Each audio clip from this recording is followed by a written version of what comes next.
음악. 자, 8페이지. 하이고.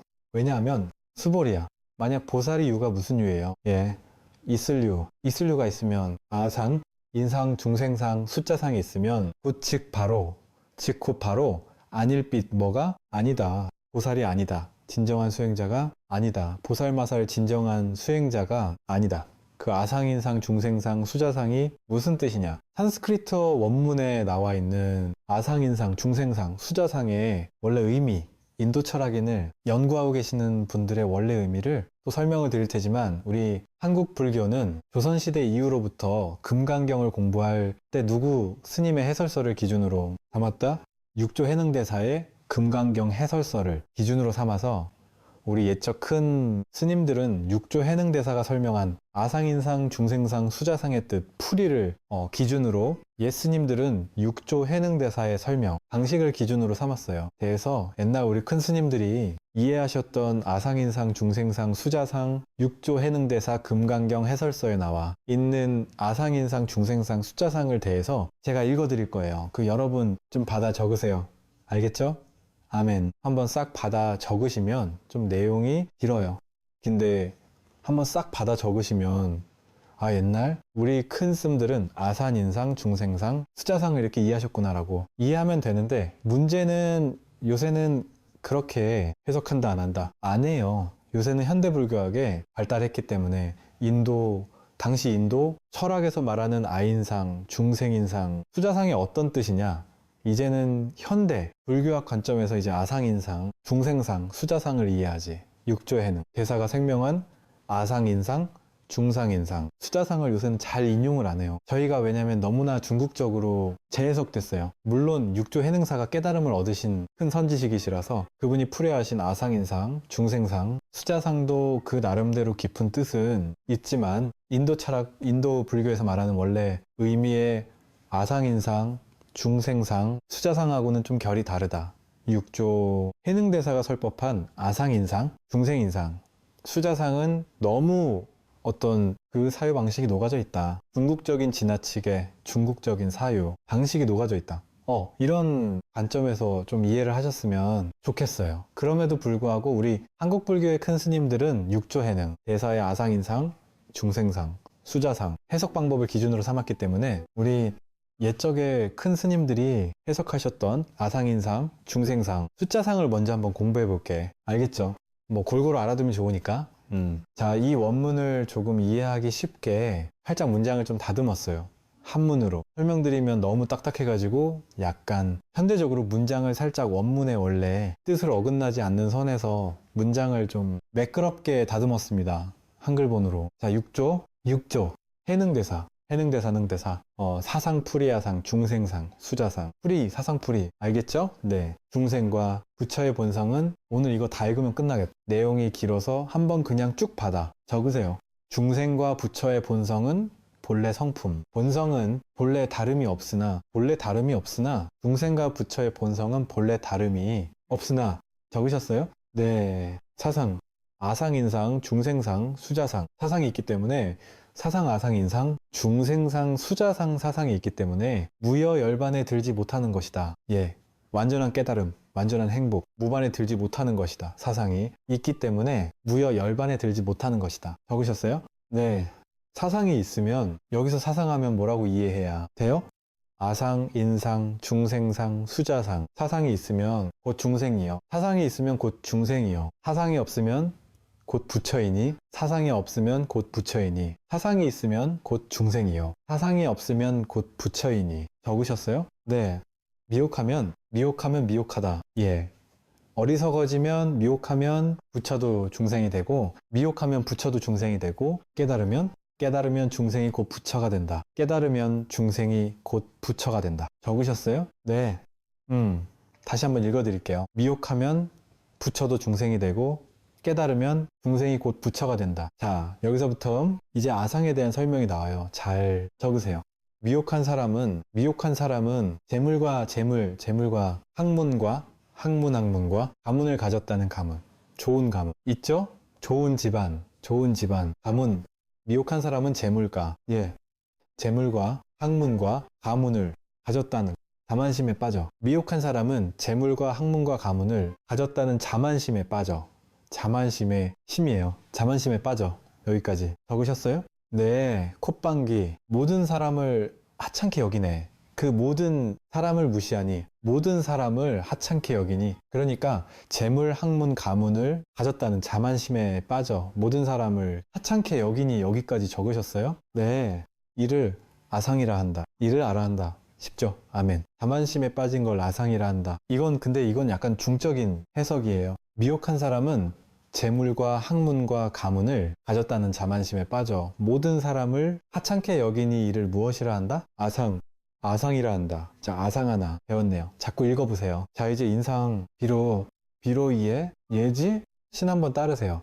이인의 예지신, 인의 예지신. 중국 정통문화에서 가장 중요하게 여기는 오상이라고 불러요. 무슨 상? 오상. 5가지 떳떳한 도리에서 오상. 이게 중국시 설명 방식이에요. 그래서 비로 무엇을 행하나? 예, 인의 예지신을 행하나이니 예지신. 비록 인의 예지신을 행하나. 인의 예지신을 뭐라고 불렀다고요? 오상. 5가지 떳떳한 도리. 오상. 비록 인이 예지신을 행하나. 행하기는 행해요. 행하나. 마음이 교만하여 스스로를 믿고, 그러니까 자기 잘난 맛에 상다는 거예요. 스스로를 믿고 널리 공경을 행하지 않으며 사람에게 항상 예의 바르고 겸손한 걸 공경을 행하다라고 하죠. 공경하다. 근데 무엇을 행하지 않으며? 공경을 행하지 않으며. 자, 뭐라고 얘기하냐면, 내가 인의 예지 신을 알아 행하는데, 내가 이의 예지신을 알아 행하는데 내가 어찌 너를 공경하겠느냐. 그 건방진 거죠. 내가 어찌 너를 공경하겠느냐라고 하니, 내가 이니 예지신을 알아 행하는데 내 어찌 너를 공경하겠느냐라고 하니 여기까지 적으셨어요. 네, 이것을 무슨 상이라고 한다? 인상이라고 한다. 아상은 아까 했잖아. 인상이라고 한다. 알겠죠? 네, 한번 제가 다시 읽어볼게요. 비록 이내 지신을 행하기는 행해요. 근데 마음에 행하나, 마음이 교만하여 스스로를 믿고 널리 공경을 행하지 않으며, 내가 이내 예지신을 알아 행하는데 내 어찌 너를 공경하겠느냐라고 하니 한마디로 건방진 거죠. 어떻게 다 싸가지 없다고 막. 이를 인상이라고 한다. 아시겠죠? 네. 자, 이제 중생상으로 넘어갈게요. 받아적기 어렵지 않죠? 네.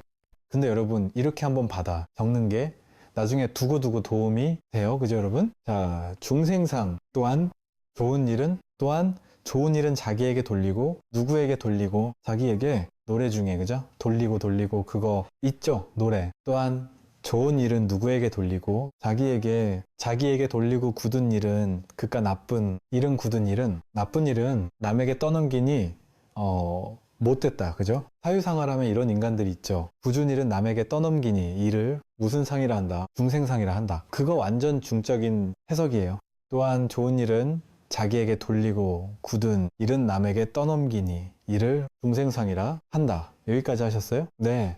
자, 이제 수자상. 눈앞의 환경에 따라 취하고 버리며, 눈앞의 환경에 따라 취하고 버리며, 취하고 가지고 버리며, 가지고 버리며, 취하고 버리며. 그게 그 뜻이에요.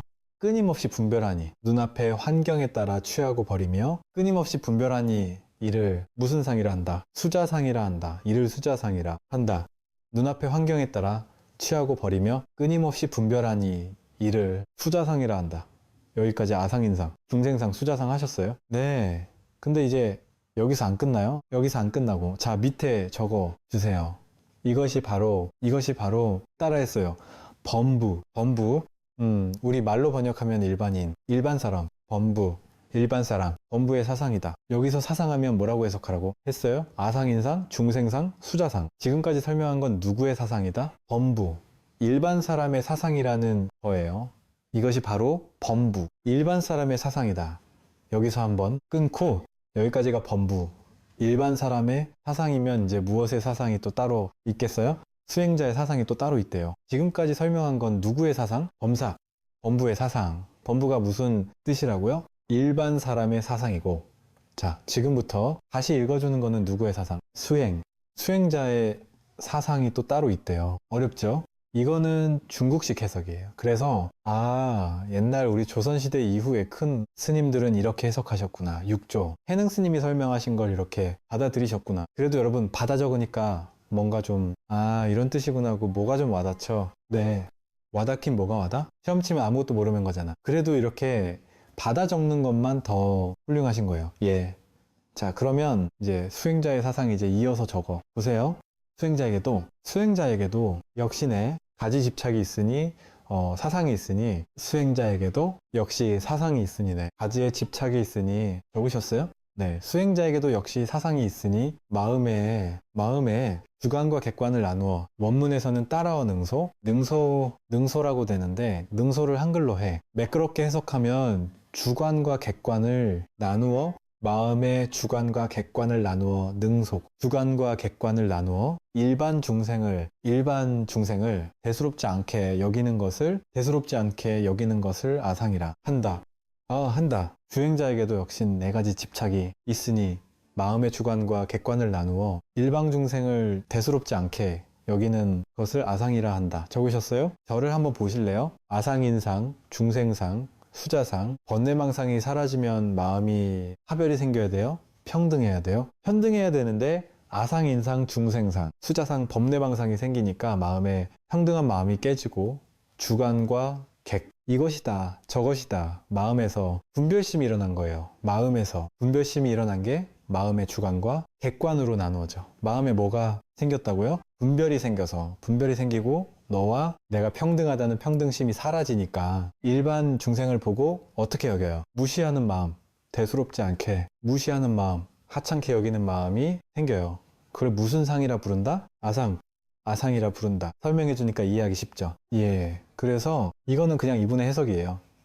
자, 인상. 자신이 계율을 철저히 지키는 것만 그러니까 자기 자신은 계율을 잘 지켜요. 자신이 계율을 철저히 지키는 것만 믿고 계율을 철저히 믿으면 좋아요, 나빠요? 계율을 지키면 좋은 거죠. 근데 어떤 문제가 생기느냐? 자신이 계율을 철저히 지키는 것만 믿고 계율을 어기는 사람들을 무시하면 이제 이게 문제예요. 내가 계율을 잘 지킨다고 해서 누구를 무시하면, 계율을 어기는 사람을 무시하면 수행자의 마음에서 이게 아상인상, 중생상, 수자상, 번뇌망상이 일어난다는 거예요. 남을 무시하는 마음, 계율을 어기는 사람들을 무시하는 것을, 가벼이 여기는 것을 무슨 상이라 한다? 인상이라 한다. 자신이 계율을 철저히 지키는 것만 믿고 계율을 어기는 사람들을 가벼이 여기는 것을 인상이라 한다. 나 기도 많이 하거나 수행 많이 했다고, 나 절에 오래 다녔다거나 3000배 많이 했다고, 그거는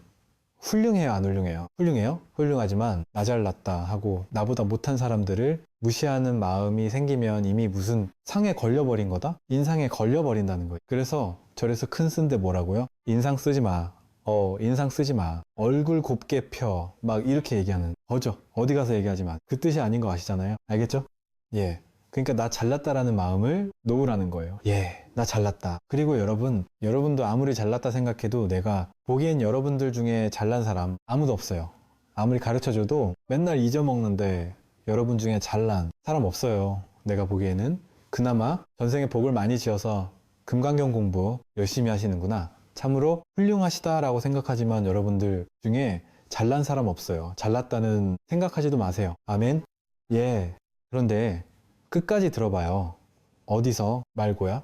아주 그냥 나도 내가 잘났다는 생각을 안 일으켜요. 왜냐하면 조금만 눈 밖에 돌리면 나보다 훨씬 뛰어난 사람들이 세상에 엄청 많아요. 그러니까 자꾸 나보다 훌륭한 사람들을 만나야 돼. 그래야 겸손해져. 나도 여러분들 막 강의하고 잘난 척하면 나도 모르게 내가 착각할 때가 있는데, 조금만 눈을 떠보면 나보다 잘난 사람이 수없이 많아요. 난 명함도 못 내밀어. 나나 여러분이나 잘난 거 없어요. 그리고 나보다 아무리 잘난 사람도 부처님에 비교해보면 발 뒤꿈치에 묻은 먼지들이에요. 다 나 잘났다라고 생각하는 순간 공부가 어떻게 된다? 공부가 이제 어긋나 버리는 거야. 알겠죠? 아멘. 그러니까 광우도 잘난 거 없고 여러분도 잘난 게는 없지만 한 가지는 있어요. 따라해보세요. 그래도 우리는 성근이 있다. 착한 뿌리가 있다. 여러분들이 착한 뿌리가 있으니까 이렇게 금강경 공부를 재밌게 할 수가 있는 거예요. 성근이 없는 사람들은 아무리 금강경 좋은 가르침을 알려주려고 해도 재미없어. 금강경 공부해봤자 뭐 인생 사는데 무슨 도움이 돼. 마음이 와닿지가 않는 거예요. 근데 여러분들 금강경 공부 열심히 하고 계시잖아요. 여러분 부처님 가르침 좋죠? 여러분들이 뭐가 있는 거예요? 성근이 있는 거예요. 알겠죠? 그러니까 지금 같이 겸손한 마음으로 꾸준히 공부하세요. 네. 아유, 지금 이 순간만큼은 훌륭하다. 예. 자, 그래도 우리는 뭐가 있는 사람들이다? 네. 여러분들은 진짜 성근이 있는 분들이 알겠죠? 네. 그러니까 꾸준히 잘 공부하세요. 네. 그래서 자신이 계율을 철저히 지키는 것만 믿고 계율을 어기는 사람들을 가벼이 여기는 것을 무슨 상이라 한다. 인상이라 한다. 이제 조금만 더 적으면 돼요. 그리고 사막도의 고통을 두려워하여. 사학도 사막도가 뭐예요? 그렇죠. 지옥 축생. 사막도 지옥. 악귀 축생. 사막도의 고통을 두려워하여. 사막도의 고통을 두려워하여. 그저 성상세계, 하늘세계에 태어나기만을 바라는 것을, 하늘세계에 태어나기만을 바라는 것을 무슨 상이라 한다? 중생상이라 한다. 이게 수행자의 중생상이라는 거예요. 수행자는 어떤 마음으로 수행해야 돼요? 우리 배웠잖아. 무슨 심? 오리심. 모든 중생을 다 제도하겠습니다. 모든 중생 다 함께 성불하여지이다. 이런 마음으로 닦아야 되는데 사막도의 고통을 두려워하여 그저 천상, 하늘세계 태어나기만을 바라는 것을 무슨 상이라 한다? 예, 중생상이라 한다. 아시겠죠? 어때? 다 적으셨어요? 네, 예. 이렇게 적으니까 귀에 쏙쏙 들어오죠? 예. 그리고 나중에 어디다 적었더라고. 못 찾으시면 안 돼요, 여러분. 자, 그러면 이제 마지막 수자상. 장수하기를 바라며, 장수 오래 살기를 바라며, 장수하기를 바라며, 부지런히 선행과 공덕을 쌓으면서도 선행과 공덕을 쌓우 선행 착한 행. 여러분, 선행과 공덕을 쌓으면 좋아요. 안 좋아요? 좋은데 뭐 하기만을 바라면, 장수하기를 바라면, 그러니까 오래 살고 잘 먹고 잘 살기를 바라면서 선행과 공덕을 쌓는다는 거예요. 그래서 장수하기를 바라며 부지런히 선행과 공덕을 쌓으면서도 여기까지 적으셨어요? 네.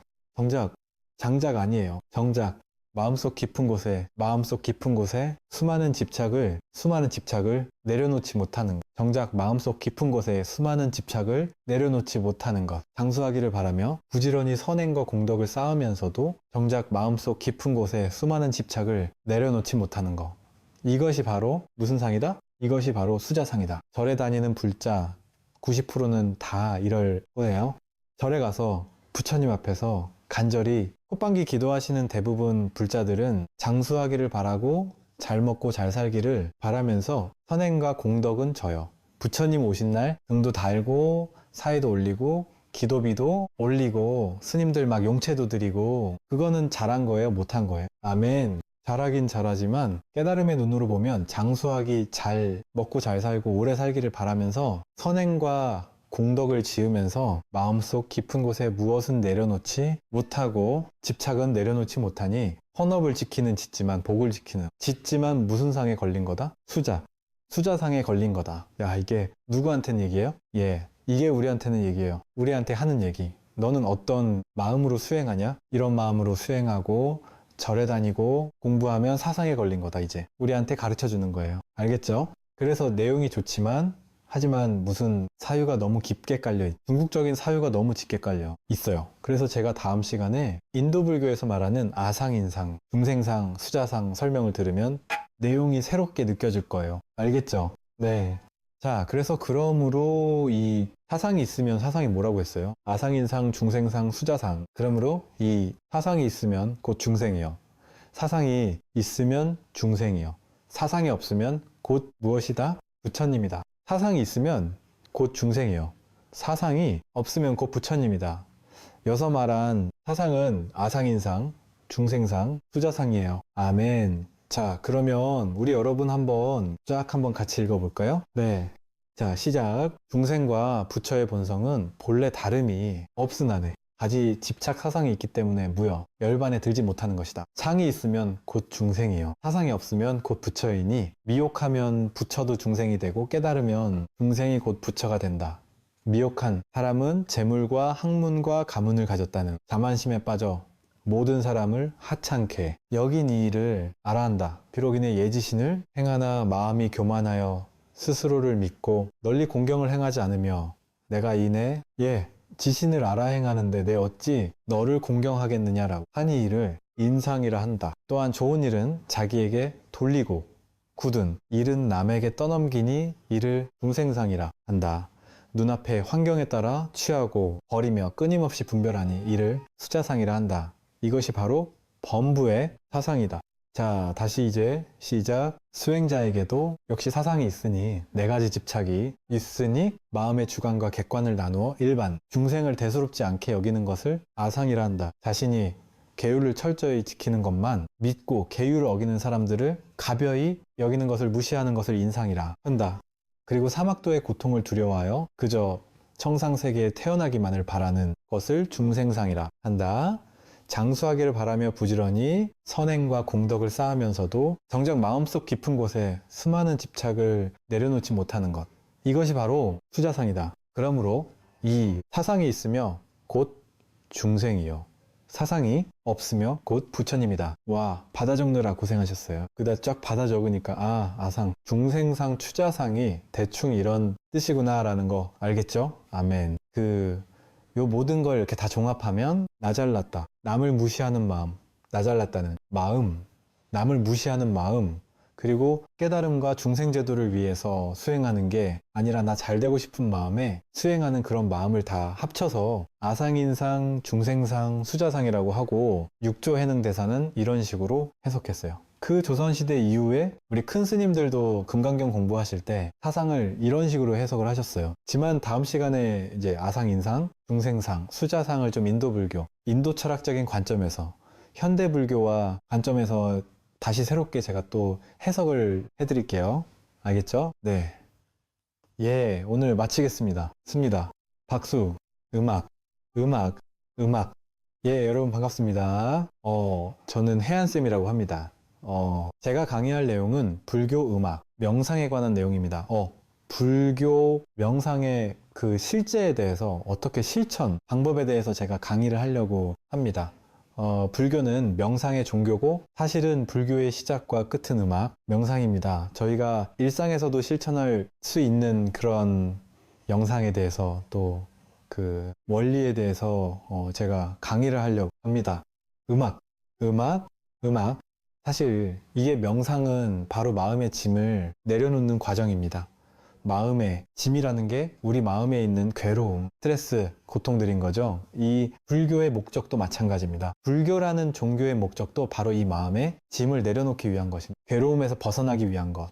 이것이 바로 불교의 시작이자 끝입니다. 불교의 알파의 오메가입니다. 저희 불교라는 종교를 창시하신 석가모니 부처님 같은 경우에도 출가하니 이유가 다른 게 아닙니다. 바로 그 고통에서 벗어나기 위해서, 괴로움에서 벗어나기 위해서 이렇게 출가를 하신 것이고, 그리고 출가해서 이런저런 그 수행의 과정을 거쳐서 결국 도달한 경기도 뭐냐면 바로 그 괴로움의 소멸입니다. 괴로움의 소멸을 통해서 완전한 행복과 완전한 평화, 이런 것입니다. 그리고 당신께서 그렇게 이제 완전한 평화, 완전한 행복이 이러고 나서 그 다음에 사람들을 둘러보니까 그 사람들이 마음의 짐을 너무 짊어지고 있어서 고통받고 있구나. 내가 마음의 짐을 내려놓는 방법을 가르쳐줘야 되겠다. 이렇게 해서 가르침을 펴신 게 바로 이 불교의 가르침이고, 지금까지 이렇게 이제 부처님의 가르침이 남아서 이런 대단한 불교란 종교가 된 겁니다.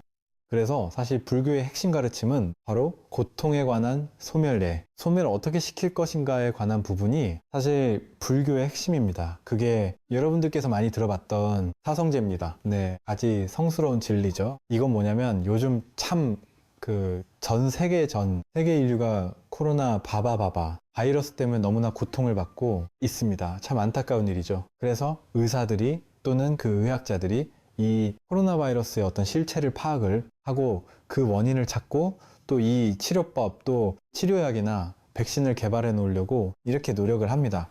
이 사성제의 가르침도 사실 비슷합니다.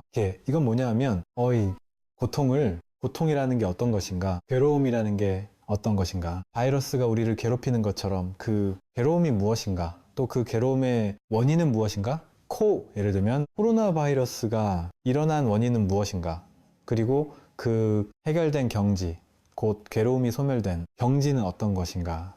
그리고 네 번째는 바로 괴로움의 소멸에 이르는 길은 어떤 것인가? 방법론.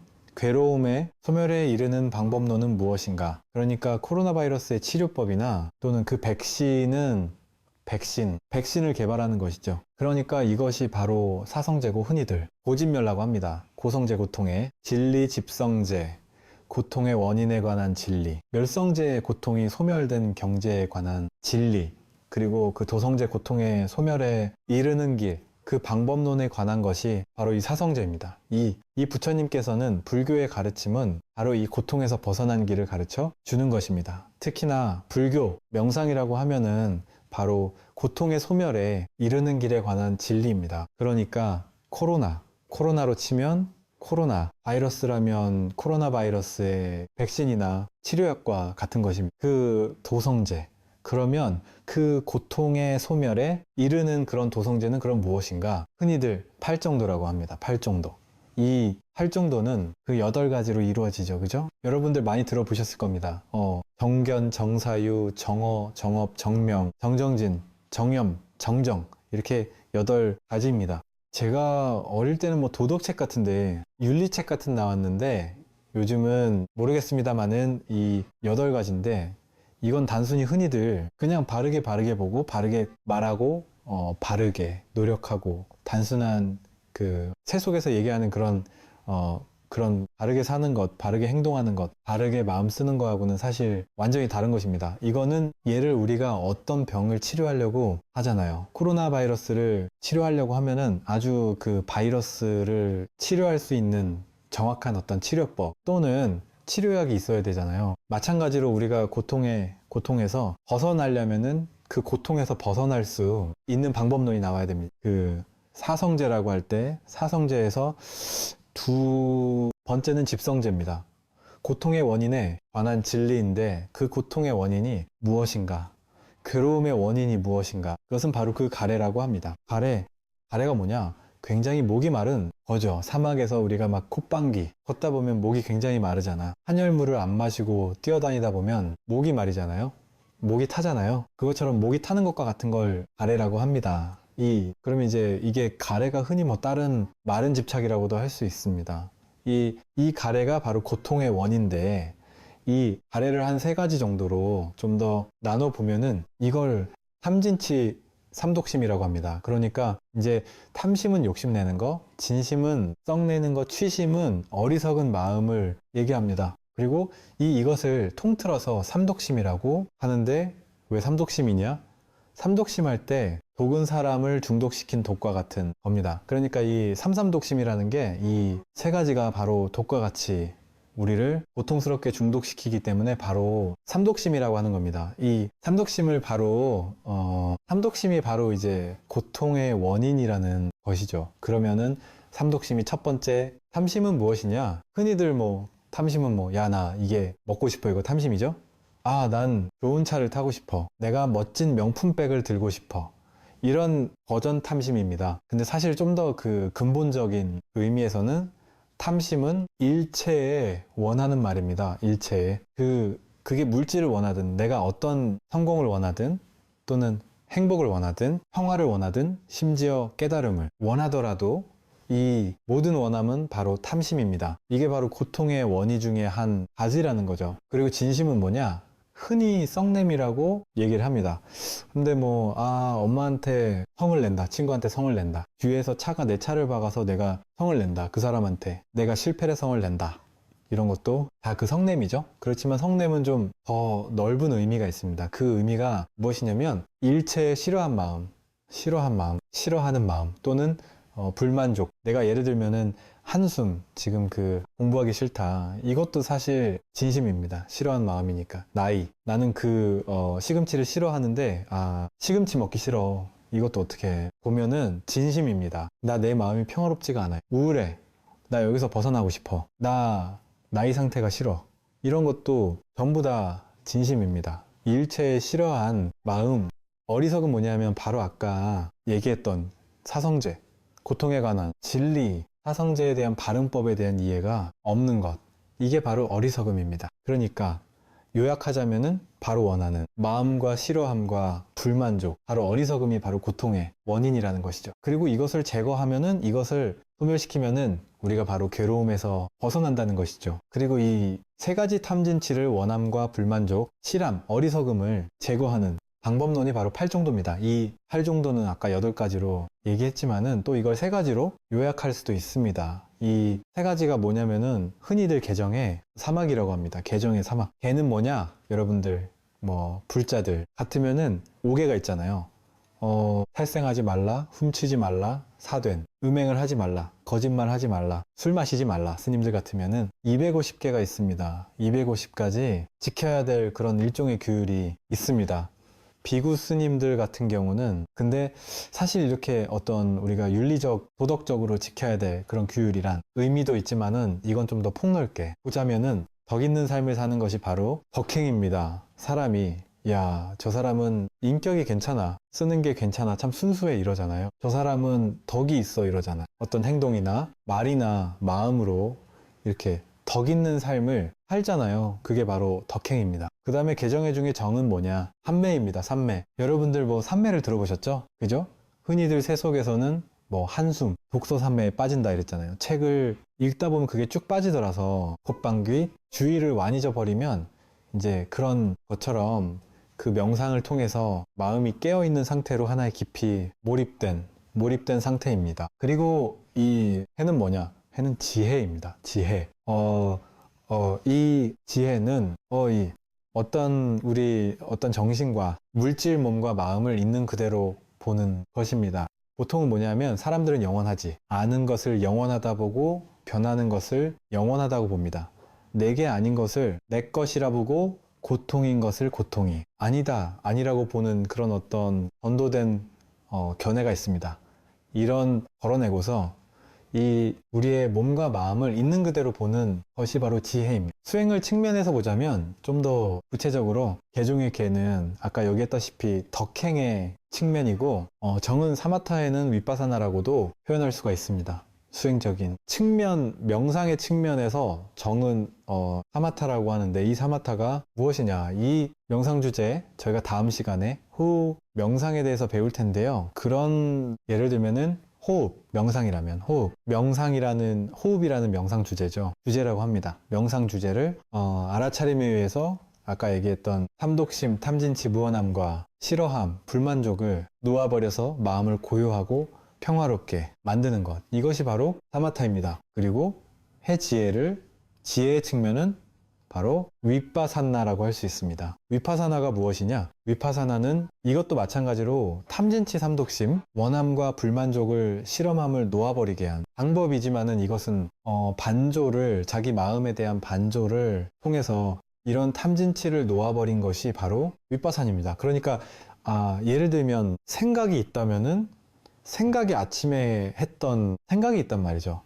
그 생각이 지금 있나요? 없단 말이죠. 무상, 일어나서 사라지는 것이란 말이죠. 대참대 콧방귀. 지난 밤에는 너무 슬펐는데 하루 지나니까도 괜찮은 경우가 있잖아. 일시적 일어났다가 사라진 것이잖아요. 그 당시에는 죽을 것 같았는데 지금 괜찮단 말이죠. 여러분들도 뭐 다 젊은 시절에 저도 그렇고 이 뭐 시련을 겪은 적이 있단 말이죠. 연인과의 관계에서 뭐 이런 관계가 안 좋아서 굉장히 고통받은 적 있지만은 시간이 지나면 어떻습니까? 다 사라지잖아요. 그런 감정이나 생각들 일시적이단 말이죠. 내가 일어난 생각이나 감정이 일시적이구나. 이러면서 이걸 놓아버릴 수가 있는 거죠.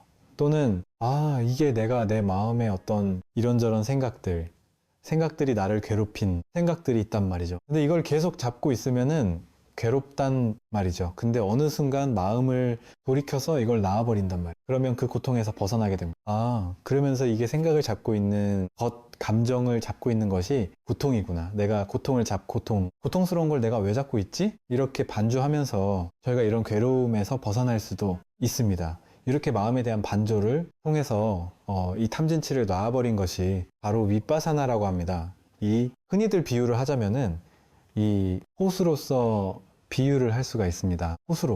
호수로도 비유할 수가 있는데 이 여러분들이 호수가 있다면 산 중에 크고 큰 호수가 있는데 그날 바람이 세차게 분다고 상상을 해 보십시오. 그러면은 바람이 세차게 불면은 호수에 물결이 일렁일렁거리겠죠. 세차게 일렁거리겠죠. 근데 그럴 때 그 호수 밑을 보게 되면은 일렁이는 물결 때문에 호수 밑에 뭐가 있는지 아무것도 안 보이죠. 그죠? 밑에 고기가 있는지 죄악돌이 있는지 해초가 있는지 아무것도 안 보입니다. 그렇지만은 그날 바람이 완전히 잔잔해져서 수면이 아주 고요하게 정지 있다. 이럴 때 그 호수 아래를 보면 어떻습니까? 뒤에 밑에 송사리가 지나가는지 송어가 지나가는지 밑에 조약돌이 있는지 바위가 있는지 해초가 있는지 있는 대로 보입니다. 그러니까 아까 얘기했던 사마타는 뭐냐 하면이 호수에서 바람이 불어서 일어있는 물결 그 바람을 그대로 멈추는 같습니다. 영상 주제를 알아차림해서 마음을 고요하고 평화롭게 만들면은 호수의 바람이 멈춰서 호수의 수면이 아주 고요하게 멈추듯이 우리 마음도 그렇게 고요하게 평화롭게 멈춥니다. 이게 어떻게 보면 사마타를 통해서 개발되는 마음이라고 할 수가 있습니다. 윗바사나는 뭐냐? 윗바사 하나는 그렇게 아주 그 호수의 그 수면이 고요하게 멈췄을 때 안을 들여다보잖아요. 그러면 있는 그대로 보이잖아요. 마찬가지로 우리 마음이 고요하고 평개 멈췄을 때 우리 마음속을 우리 몸과 마음을 들여다보면 우리 몸과 마음의 본질이 있는 그대로 드러납니다. 이렇게 되면서 우리가 하고 있던 집착, 탐진치, 삼독심을 놓아버릴 수가 있습니다. 그래서 요약하자면이 불교 수행 바로 이제 불교 명상이란 8정도의 길은 덕행을 바탕으로 해서 사마타와 윗바사나를 닦는 길이다. 이렇게도 표현할 수가 있습니다. 또 흔히들 전통적으로는 이 사마타 위바사나를 지관이라고 또 표현합니다. 직관기가 멈출 지자를 씁니다. 관은 볼관자를 씁니다. 이게 사마타와 이빠사나 이 본질을 그대로 보여주는 것은 마음을 고약에 멈추는 것이죠. 사마타지는 관은 반조를 통해 지켜보는 것이죠. 그래서 흔히들 이것을 사마타, 이빠사나 수행이라고도 얘기하지만 직관, 수행이라고 얘기합니다. 흔히들은 그 아까 개정의 사막에서 표현하듯이 또는 정과 해로도 편합니다. 그래서 정의쌍수다. 모두 편합니다, 이게. 근데 이 사마타 윗바사나의 속성은 어떤 것이냐 하면은 바로 이제 손등과 손바닥과 같습니다. 손등과 손바닥은 분리할 수가 없잖아요. 이걸 어떻게 자르겠어? 이게 손과 손바닥은 항상 같이 있습니다, 이게. 마찬가지로 이 사마타와 윗바사나 수행은 항상 동시에 존재하는 겁니다. 이게 사마타 없이 윗바사나 없고 이파사나 없이 사마타는 없습니다. 사마타. 명상이 윗바사나 명상을 등장시키고 윗바사나 명상이 사마타 명상을 증장시키는 서로 상승작용을 일으킵니다. 그래서 우리가 이 개정의 사막은 가지다가 갖춰줘야 됩니다. 이 안한 개만 닦어 이것만도 불충분한 겁니다. 나 정만 닦어 이것도 불충분한 겁니다. 해만 닦어 이렇게 해도 불충분한 겁니다. 나 윗바사나만 할 거야. 이것도 충분하지 않은 겁니다. 아까 얘기다시피 이거를 8정도로 표현할 수다 했잖아요. 이 8정도도 마찬가지입니다. 8정도도 이 8가지 요소가 모두 갖춰줘야지 제대로 된 불교 명상이 됩니다. 그러니까 8가지 요소 중에 하나라도 빠지면 불교 명상으로서 완전해질 수가 없습니다. 근데 이렇게 명상을 하다 보면은 우리 마음이 어떻게 개발이 되느냐? 우리 마음에 끊임없이 움직이던 마음이 고요하게 멈춥니다. 고요하게 멈추면서 멈추면 어떻게 되느냐? 우리의 정신적 에너지가 충전이 됩니다. 우리의 육체는 사실 육체적 근육은 끊임없이 써야지 강해집니다. 저도 아주 옛날에 군대에 있을 때는 근육질이었습니다. 지금 안 믿기시죠? 그죠? 지금은 하도 근육을 안 써서 이 팔이 거의 찹쌀떡 같습니다. 웃음. 그러니까 우리 육체적 근육은 엮기도 들고 푸시도 하고 날기도 하고 등산한다고 해야지 육체적 근육이 강해집니다. 근데 정신적인 근육, 일종의 근육은 다릅니다. 정적 힘은 안 써야지. 마음을 그대로 멈춰야지 강력해니다. 이게 독특한 특성이 있습니다. 마음을 그대로 멈춰야지 우리 정신은 강해집니다. 이게 마음을 그대로 멈추는 시간이 길어지면 길어질수록 정적 에너지가 서서히 충전이 되고 그 시간이 길어져서 더 강력해집니다. 강력해지면서 어떻게 되느냐? 우리 마음은 더욱 밝아지고 더욱 깨어납니다. 흔히들 알아차림, 마음 챙김이 굉장히 강력해집니다. 이렇게 마음이 깨어나면 밝아지고 깨어나면 어떻게 되느냐? 이거는 어두운 방에 불을 켜는 것 같습니다. 지금 여기 스튜디오에는 조명이 굉장히 밝아 다 보입니다. 근데 여기 불을 다 끄잖아요. 아무것도 안 보이겠죠. 그죠? 마찬가지로 우리가 명상을 통해서 마음을 멈춰서 마음이 강력해지고 밝아지고 깨어나면 마음에 불을 켜는 것 같습니다. 그러면 마음에 불이 켜지면 어떻게 되겠어? 마음이 있는 거대로 보이겠죠. 내가 갖고 있던 집착이 무엇인가? 나를 괴롭히던 원인이 무엇인가? 나를 괴롭히는 탐심과 진심 무엇인가? 이런 것들이 있는 것대로 보이게 됩니다. 그러면서 그런 것들을 놓아버릴 수가 있게 됩니다. 그러면 우리 마음은 더욱 평화롭고 행복해지는 것이죠. 어쨌든 간에 요약하자면 바로 이 불교, 명상은 괴로움에서 벗어나서 점점 행복해지는 과정입니다. 그러니까 정말 요즘 그 사람들이 행복해지고 싶어 합니다. 웰빙을 찾습니다. 그래서 요즘 유기농 음식도 인기 불티가 나고 온갖 좋은 걸 다 먹습니다. 보약도 먹고 건강식도 먹습니다. 어쨌든 간에 다들 행복해지기 위해서 하는 것인데, 여러분들이 진정으로 웰빙을 원하신다면, 진정으로 행복을 원하신다면 바로 이런 불교 명상을 하시면은 진정하게 괴로움에서 벗어나 행복에 어이르실 수가 있을 것입니다. 예. 오늘 강의는 이 정도로 마무리고요. 이 다음 주에는 과거와 미래 그리고 생각을 버리는 음악, 그런 방법에 대해서 다뤄보도록 하겠습니다. 예, 감사합니다. 성불하십시오. 음악, 등 쪽으로 누르면 배가 만져고, 배를 누르면 등이 만져고, 도대체 지금 내가 하는 길에 옳은 것인가? 이 공량을 받고 삶을 선택할 음악 것인가? 기존에 하던 수행과 같이 죽음을 선택하실 것인가요? 안녕하십니까? 동국대학교 불교학부 소속으로 있는 황순일입니다. 지난 시간에 제가 여러분들에게 그 부처님의 출가 이야기와 머리카락을 자른 이야기, 그리고 이 머리카락이 천상세계에 가서 인드라신이 우리 불교 역사를 통틀어서 최초의 불탑인 출라만이 불탑을 만났는데 사용됐다는 이야기를 말씀드렸습니다. 오늘은 제가 이 두 번째 불탑이 만들어지는 이야기인데, 요건 저희들 보통 이제 수자의 공량이라는 이제 에피소드로 잘 알려져 있는데, 요거에 대해서 조금 말씀드리도록 하겠습니다. 부처님께서 이제 출가를 하시고, 첫 번째는 이 명상 전통에서 이제 조금 이제 수행을 하셨다 그러는데, 보통이 구차재정이라고 했을 때 제일 위에 있는 무소유 처정과 비비상 처정을 부처님께서 두 분의 스승에게 비배웠다. 저희들이 이야기합니다. 그래서 무소유 처정은 알라라깔라마, 그리고 그 두 번째 비비상 처정은 우딱과 라마뿌다라는 이제 스승에게 이제 배웠다 그러는데, 부처님께서 이제 해보니까 선정 안에 들어있을 때는 정말 평온하고 뭔가 자기가 얻은 것 같지만 다시 이제 선정에서 깨어나 현실 세계로 돌아오니 다시 이제 보통 저희들이 리셋된다. 그러나 다시 현실에 돌아오게 되니까 결코 이게 영원하지 못하다는 걸 알아차리고, 여기에는 더 이상 방법이 없다라고 생각하시고, 부부처님께서 계속해서 남쪽으로 내려가시던 부처님께서 이제 도착하신 곳이 보통 저희들이 오늘날 라지기르라고 하는데, 요게 이제 겐지강 남쪽에 있고 산스크리트로 이제 라자 그리하 왕들이 사는 곳 이래 됩니다.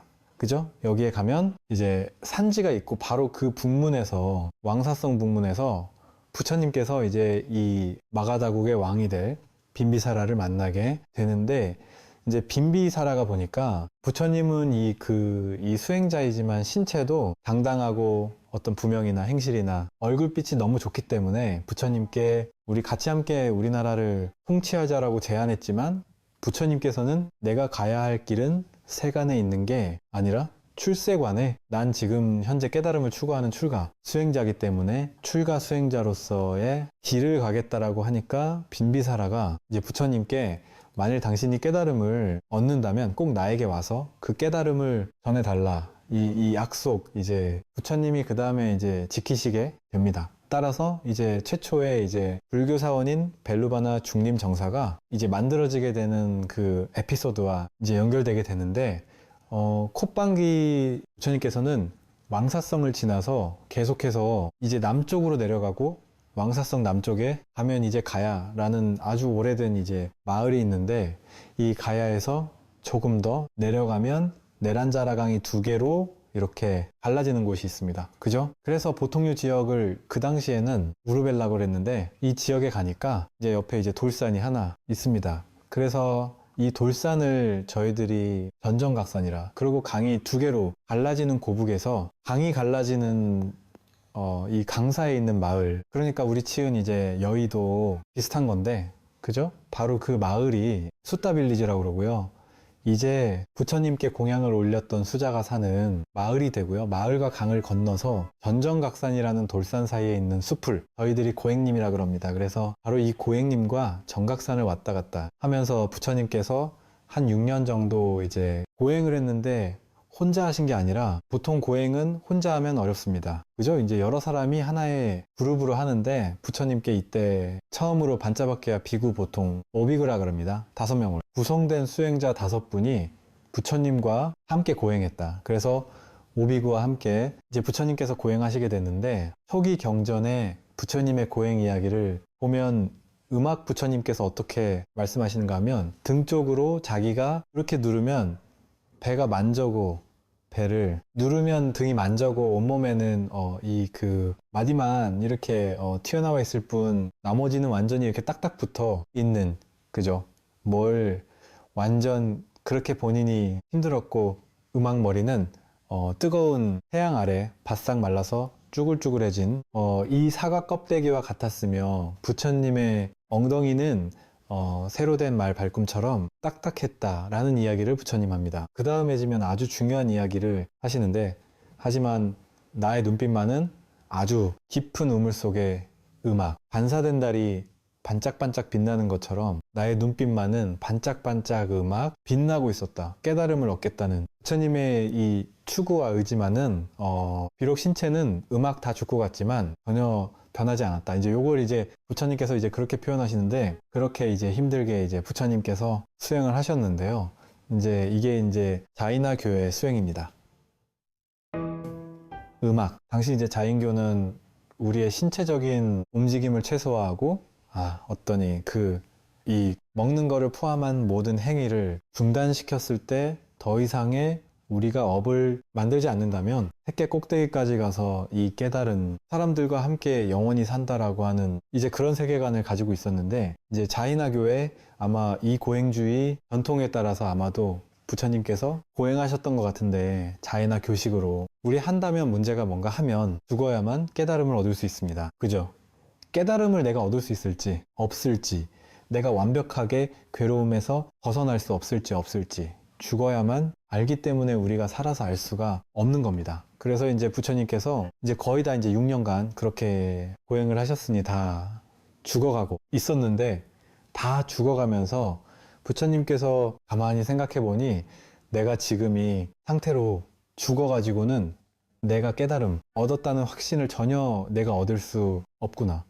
내가 뭔가 살아서 내가 죽음과 동시에 열반에 이르고, 열반에 이름과 동시에 모든 이 괴로움에서 해방될 수 있다는 나의 확신이 있어야 되는데, 나에게 그런 게 없는 상태에서 그냥 내가 이렇게 죽어버린다면 나의 이 많은 고행과 이 많은 수행은 전혀 아무런 의미가 없는 거 아닌가라는 생각을 이제 부처님이 하시게 되고, 하루는 그런 고민 속에서 이제 나무 아래에 부처님께서 음악 앉아 계셨는데, 콧방귀 그 당시 인도에는 는 목을 가다듬음, 트리커트 나무를 이렇게 나무에 신령이 있고, 이 신령에게 자신의 소원을 비는 이제 음악, 그러니 전통이 있었던 것 같습니다. 우리나라도 왜 옛날에 마을 앞에 보면 아주 큰 나무가 있고, 이 큰 나무 앞에 성황당이 있어가지고 나무의 신령이 화나지 않도록 저희들이 엄청나게 이렇게 노력했던 어떤 그런 전통들이 있는데, 비슷한 전통이 인도에서 있었고, 졌다가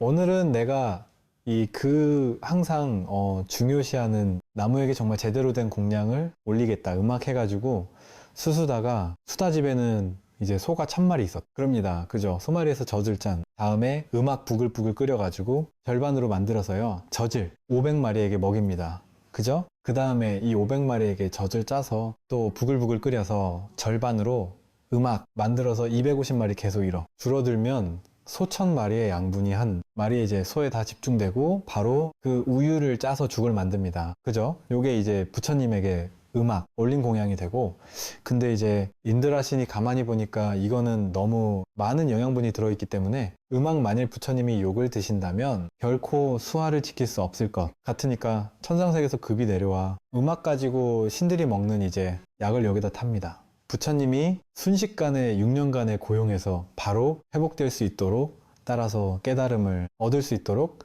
음악 깨달음의 길로 나갈 수 있도록 하는 약을 타서 요걸 준비하고 수단 아무 생각 없이 자기가 항상 가는 나무에게 갔는데, 음악 하필이면 그 나무 아래에 부처님께서 도대체 지금 내가 하는 길이 옳은 것인가 아온 것인가, 내가 살아서 내가 마지막 열반과 함께 내가 모든 괴로움에서 벗어날 수 있다는 확신을 가질 음악, 수 있는가 없는가라는 고민에 빠져 있는 부처님 앞에 수자가 나타납니다. 그죠?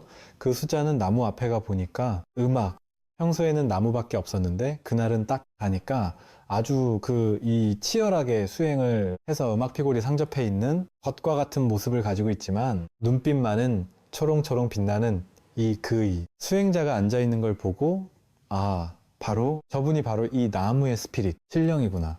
이분이 오늘 나에게 직접 모습을 이렇게 보여줬구나. 이렇게 졌다고 생각하면서 쓰졌다가 공양을 올립니다. 공양을 올렸을 때 부처님은 고민에 빠지게 됩니다. 내가 이 공양을 받고 삶을 선택할 것인가, 음악, 아니면 이 공양을 거부하고 기존에 하던 수행과 같이 죽음을 선택하실 것인가에 바로 이 갈등에 서게 되고, 바로 이 순간 부처님께서 수자의 음악 공양을 받으시면서 삶을 선택하신 거고, 바로 이렇게 삶을 선택하셨기 때문에 음악 불교의 깨달음은 두 가지 단계로 진행됩니다. 깨달음과 마지막 그 모든 고통에서 음악 해방되는 건데, 첫 번째 단계, 살아서 먼저 깨달음을 얻어야 한다. 요게 이제 우리 보도유여 열반이라고 해서 우리 음악 안에 있는 모든 집착과 번뇌와 탐진치가 완벽하게 사라지는 상태, 그거를 우리가 먼저 체득을 해야 더 이상 내가 이 세계에 남아있을 필요가 없구나. 따라서 나는 마지막 열반과 음악 동시에, 죽음과 동시에 완벽하게 자유로워져서 더 이상이 윤회는 음악 세계로 돌아오지 않는다는 알게 됩니다. 요게 첫 번째, 바로 이런 부처님의 요런이 생각 속에서 부처님께서는 음악 수작다의 공양을 받게 됩니다. 근데 중요한 거는 부처님 당시에 출가 수행자들은 거울 지금 현재 이 바로와 같은 형태로 가지고 있지 않았기 때문에 수자타가 올린 그릇은 부처님에게 필요 없는 것이었습니다. 그죠? 부처님께서는요, 그릇을 공양을 받은 다음에 네란자라에 던져버리는, 네란자라 강에 있는 용왕이 쫓아와서 부처님의 그릇을 가지고 지하 세계에 내려갑니다. 그래서 이 그릇은 부처님이 사용했었던 물건이기 때문에 파리, 보호가카 렐릭 부처님이 사용했던 음악 물건으로의 사리가 되고, 요거를 지하 세계에 불탑을 만들어서 모셨다 그러는데, 요게 이제 불교에서는 천상 세계, 지하 세계, 인간 세계를 통틀어서 두 번째 불탑이 만들어진 것이다라고 이렇게 이야기하고 있습니다. 감사합니다.